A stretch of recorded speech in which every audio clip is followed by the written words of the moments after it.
Friends, Jason and Alex, first of all, the thanks are to you because at the end of the day, I've been every year that I've been mayor, and I come back because these are such incredibly successful, interesting events, and it is really evidence of what we're building here. That's something that I think is special in all the world. And the, I had been elected, I think, 2 days. I hadn't even been sworn into office yet, and they came to me and said, don't you think we should kick Uber out of town? And some cities chose to do that. They were wrong. But at the end of the day, it was about what Jason was talking about, which was about sending a signal to the rest of the world that we were going to be embracing innovation, not turning it away.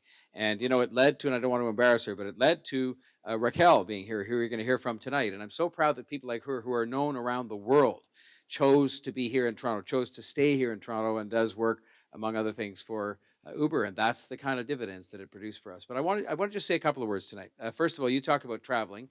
I do travel to sell the city. It's part of my job, and I'm so delighted my colleague Cynthia Lai is here, and Cynthia traveled with me to Asia a year or two ago. But what we're out there doing is sitting down with smart people and saying you should come to Toronto.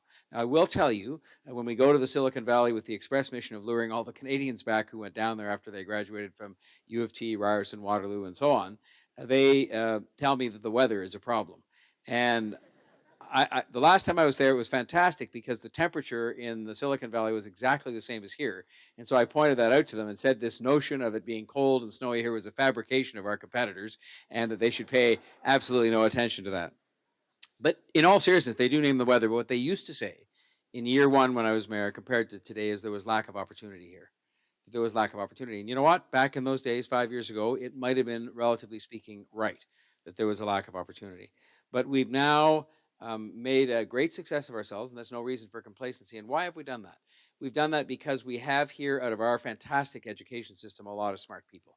We've been willing and eager to embrace the notion of bringing other smart people in from around the world. I mean, the contrast between this and other countries in terms of our attitude to bringing people in from around the world who are smart and want to come here and want to contribute here is a very stark one.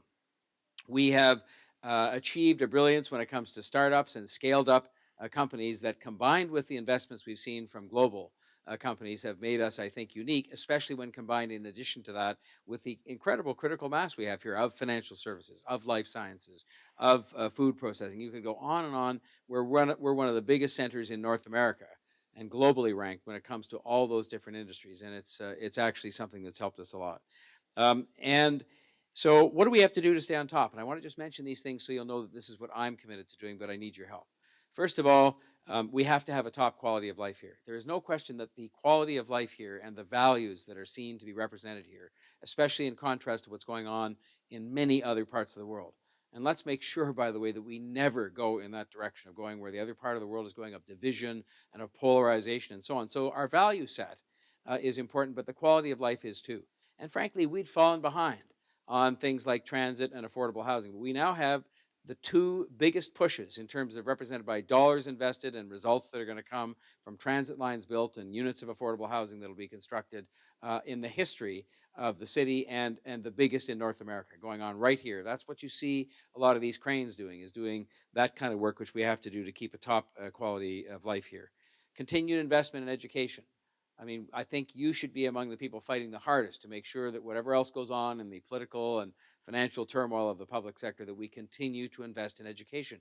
That's why, as you know, that we've risen up the ranks so fast, because we've produced so many smart people through an excellent system of public education. Think of the times you've had to explain our system of public education to some of your American friends. It's different, but it works. Thirdly, real partnerships. This is the part where we're not doing as well as yet. I think real partnerships, by that I mean that we really can say that our governments, including this one here, and our big companies that are established in industries like financial services, are true partners to the companies that have started here, so that they represent the place they can demonstrate what it is they can do and test out what it is they're doing.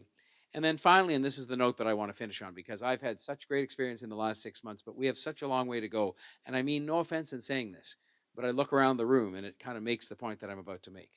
We have to make sure it's all hands on deck. And quite frankly, in the tech industry and others, it's not by any means confined to the tech industry, but this one is so successful now and growing so fast, we cannot say as yet that this sector is as representative of this entire community and all the people who live here and all the people who have come here as it needs to be. And when I say as it needs to be, there's two reasons for that. One, that I think that value set that I referred to says that we don't just talk about the fact that we're diverse here, but that we have an honest and genuine goal of being seen as the most inclusive city. And we have a long way to go in that regard. We're doing okay.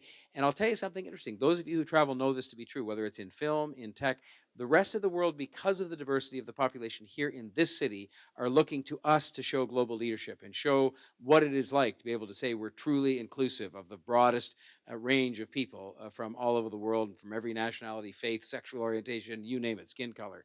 And we're not there. We are not there. And I've been to two things I'll just mention here, which is one, I went to Be Future. I don't know if any of you had the privilege of going to that, but it is an event put on in tech by the Black community to showcase and get together people who are African Canadians in tech. And I'll be honest, even as mayor, where I've tried to get myself around, stereotypical assumptions, I thought there might be 100 people in the room. There were 1,000 people in the room, and they're smart and they're successful and they've got every bit of ambition. I went last week to something called Persian Women in Tech. What were my expectations? I thought maybe there'd be 80 people there. There were 400 people there.